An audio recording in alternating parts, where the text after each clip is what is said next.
Thank you. Would you like? Take them out. Go ahead, yeah. Okay. Thanks. So I wanted to, Aya's got a phenomenal story. I don't know how many are familiar with it. You will be here soon. But Aya, you recently spent 3 years in detainment in Egypt in relation to a nonprofit that you started after you graduated from college. And I'm curious to start with a bit of that story and know a bit about what the Egyptian government was accusing you of and sort of how this came to pass. Okay, so it was 2014 on May 1st. I thought it was a good day. I remember telling my husband, I think today is an important day, not knowing that I'll be arrested for 3 years.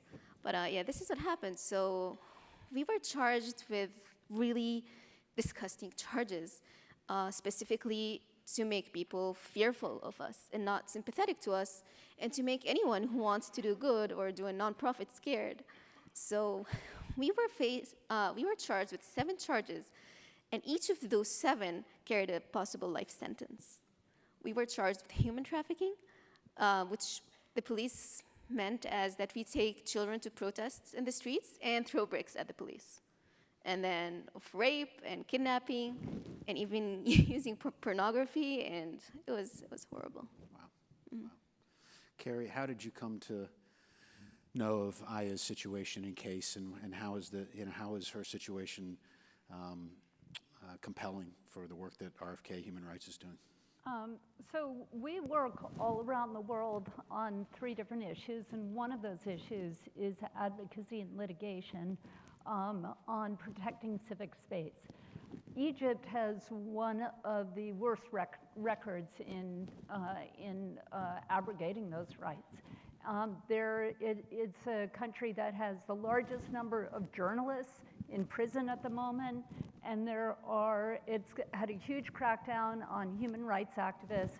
There are 50,000 prisoners of conscience in prison in Egypt today. 50,000 people just like Aya, who have never advocated violence, who are only in prison because of their race, creed, color, national origin, or political beliefs. And so we were looking for emblematic cases to bring to the international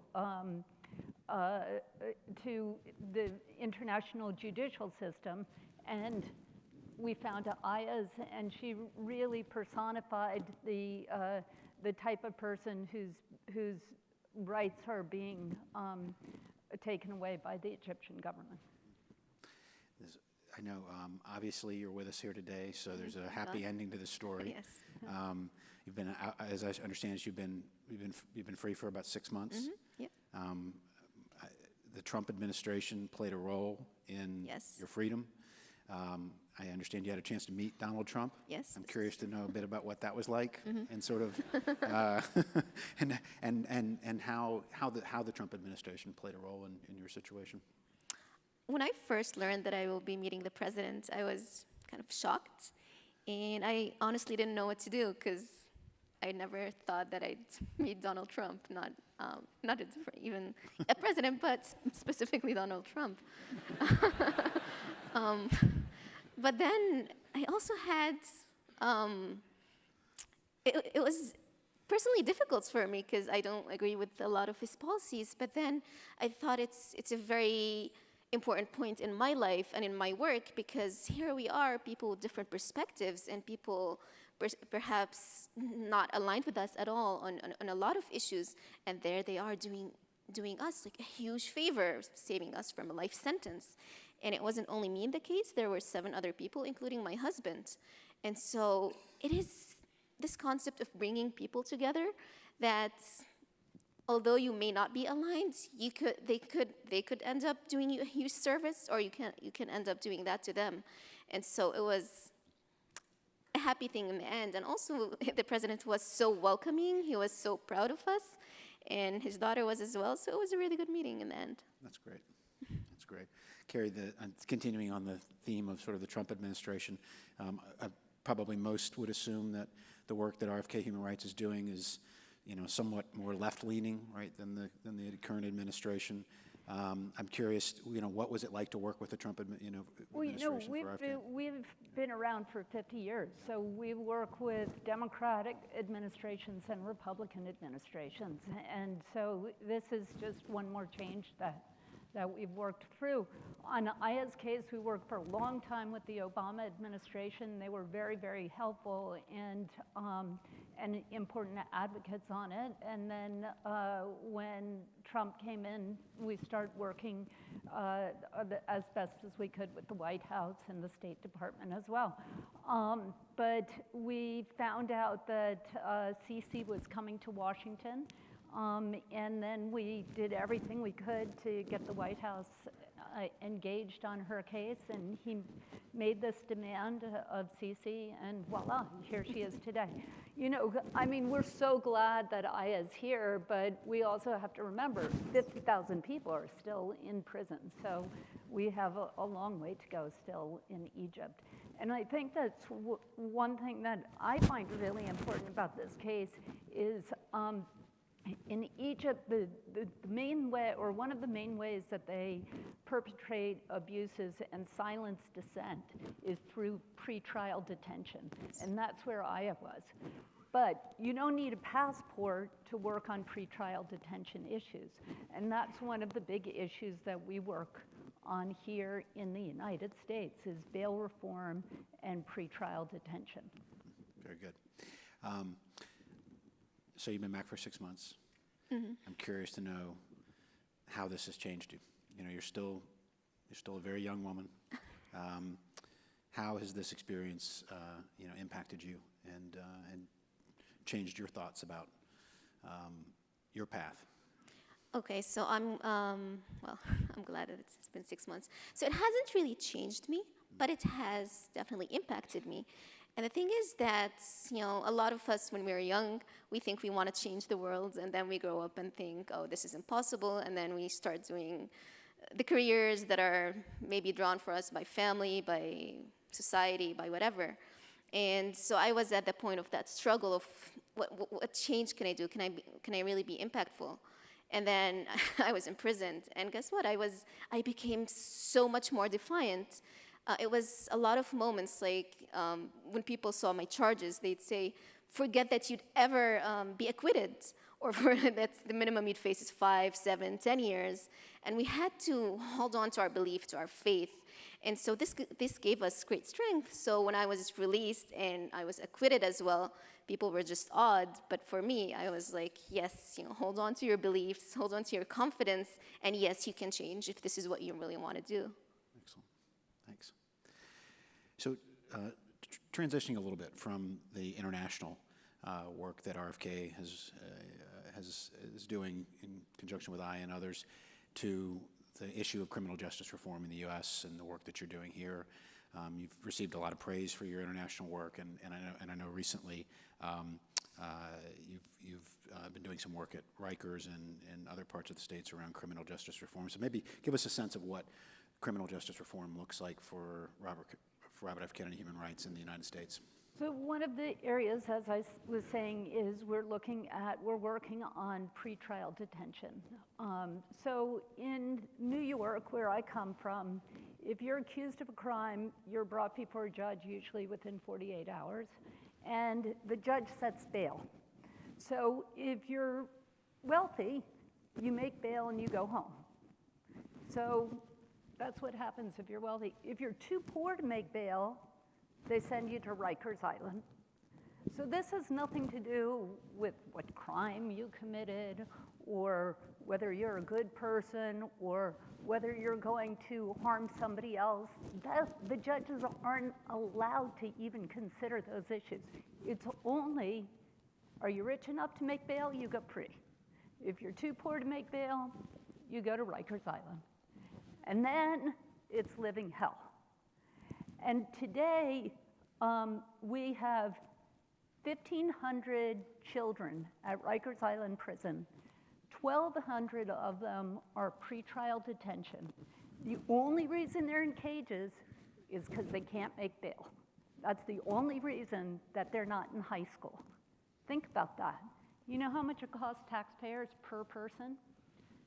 $200,000 per person to keep them at Rikers Island instead of letting them out and letting them go to high school. So this is the insanity of our system, and that's what we're trying to change. And we started with a coalition of other organizations in New York, an effort to get these kids out, and we, in fact, have gotten over 50 of them released in the last few months. But there are many, many more to go.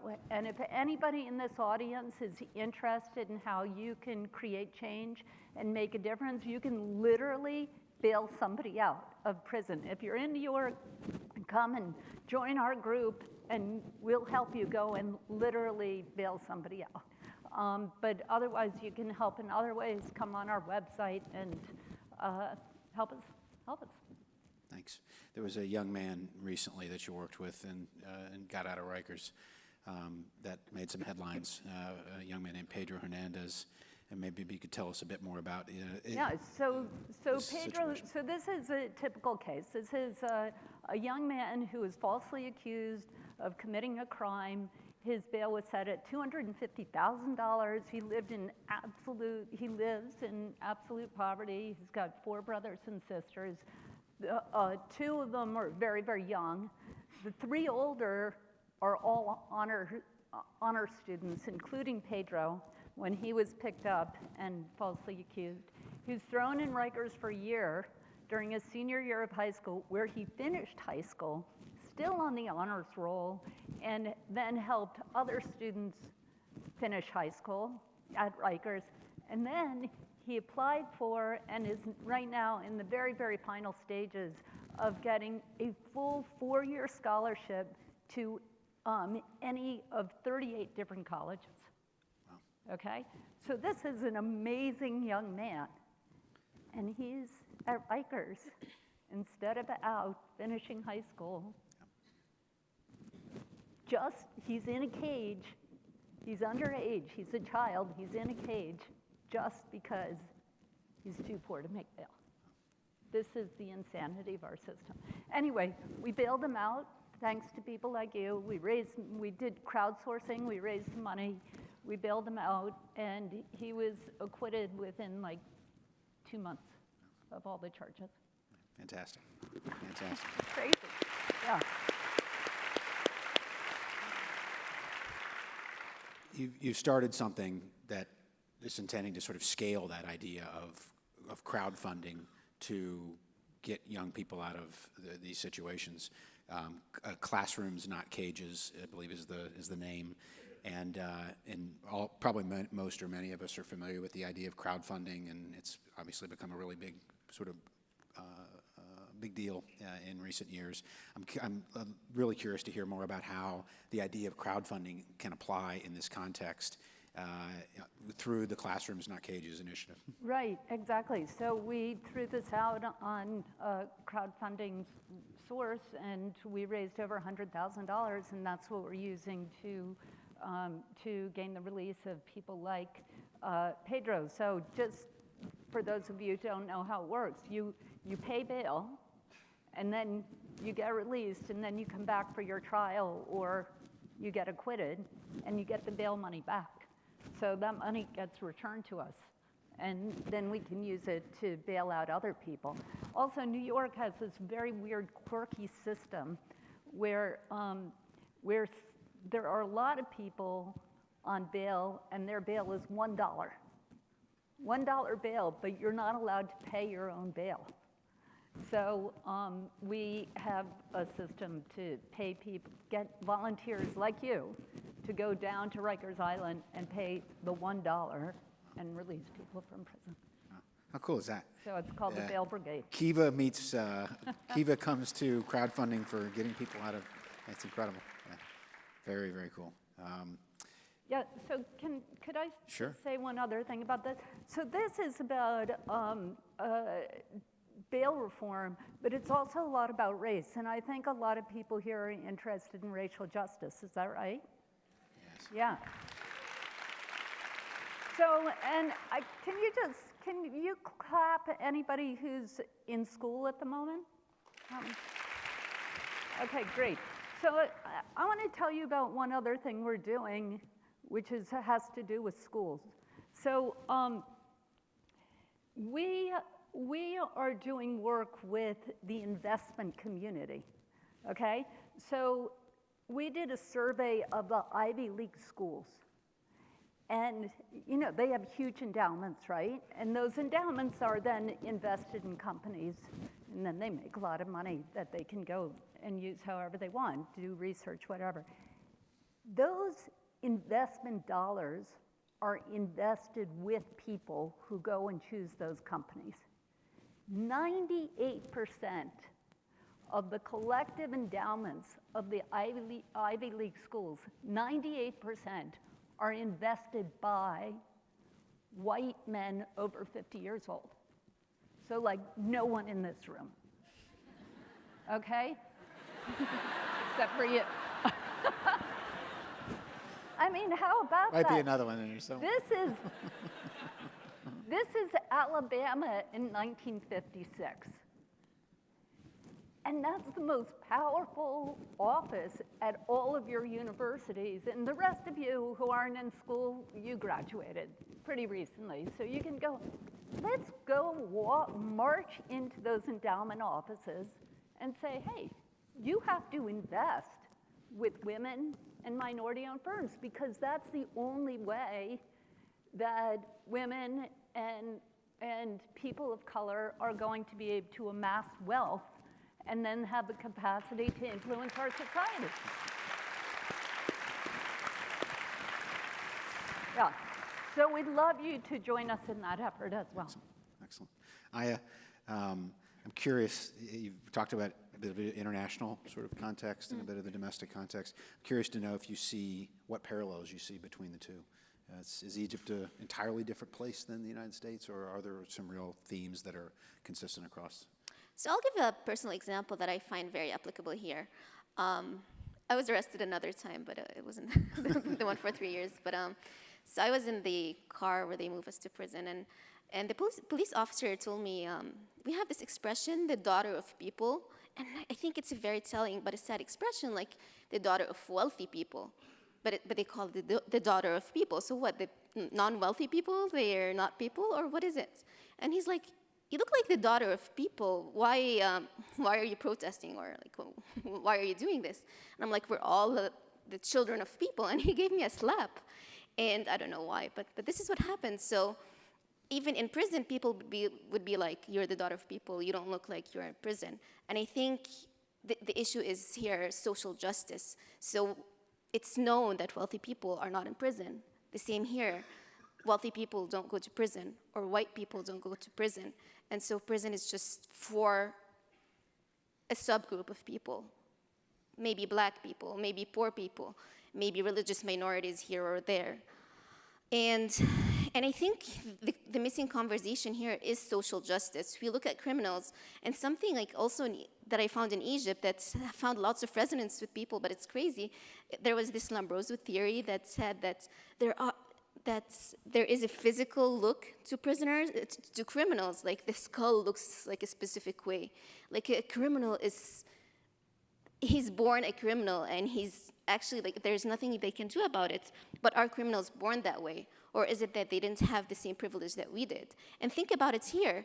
If bring any person who is in prison now and let him be born to your family and let him be raised the same way you were raised, let him have the money, the investment, the love that you had, would he grow up to be a prisoner? Probably not. And one big parallel that I find here and there, after the coup in Egypt, there were about 50 prisons that were erected in Egypt and no schools. And here, the budget is the same. Prisons are growing at a faster rate than schools. What does this say? Another thing, human rights law. Human rights law is there for a reason. Egypt doesn't abide by human rights law when it comes to prison, and neither does America. I read that America and Somalia, I think, are the only countries who didn't ratify a human rights treaty about prisons. And here in America, children can, can be sentenced to death in prison without the possibility of parole. How unjust is that? And so we really, really, really need reform, and this is unjust. They're confined away from us, we don't see them, but it's simply unfair. Kerry, I was going to ask you to wrap us up today with on this theme of paths to purpose, and ask specifically about how the people in this room can get connected to the work that the human rights work that Robert F. Kennedy Human Rights is doing, and engage in as a part of the next generation of civil rights leadership in this country. And you mentioned to me this morning that you have a very specific idea about how the people in this room can get engaged right now. Great. So I'll ask you to go for it and lead us through your. Thanks. Yeah. Thanks. Yeah. So, a couple things. Come on to our website, robertfkennedyhumanrights.org, and help us free people like Aya and people like Pedro. Join our bail brigade. We'd love you to do that, and we'd love you to help crowdsource. And we'd really love you to go to your college campuses and your endowments and demand that they include diversity. I started working on human rights in 1980, and at the time, all of Latin America was under right-wing military dictatorships. There's not one left standing today. And all of Eastern Europe was under communism. Today, there's not a communist government left. And and women's rights was not on the international agenda. And today, CEDAW, the Women's Rights Convention, has been ratified by 183 countries. And all those changes happened not because governments wanted them to, or huge multinational corporations wanted them to, or armies wanted them to. They happened because small groups of determined people harnessed the dream of freedom and made it come true. And that's what net impact is all about. And that's what we're all doing here today. Because we believe that one person can make a difference, and that working together we can change the world.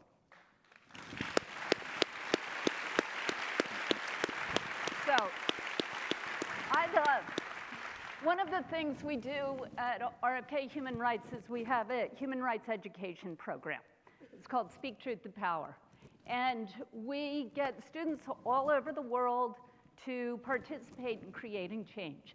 And I'd like to do one of our exercises today. Is that okay with you? You up for that? Okay, so this is, in much of the world, people who are living in poverty are also living in places where there's a drought for about 10 months a year. And so they grow their own food and they pray for rain, okay? So we're gonna join them in a call for rain. Is that okay? Okay, so we need to practice. This is the first part of it. Okay, you guys are good at that. This is the next. Can you practice with me like that? Okay, great. And then, okay. And then, okay, good. And then the last one is bang the back of your chair. Okay, you guys are great. So we're going to divide the room into 3 parts. This is the first part.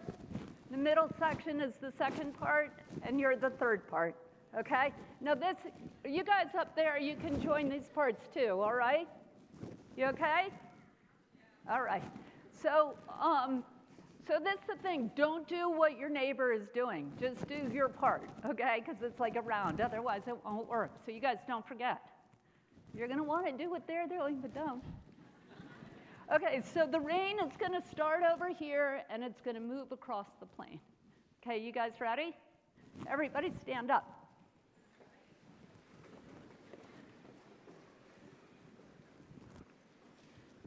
Okay, and also no talking, because this is about sound. You can't talk. Okay, ready? You guys stand up.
Thank you. Wow, that was cool. That was really cool. That was really cool.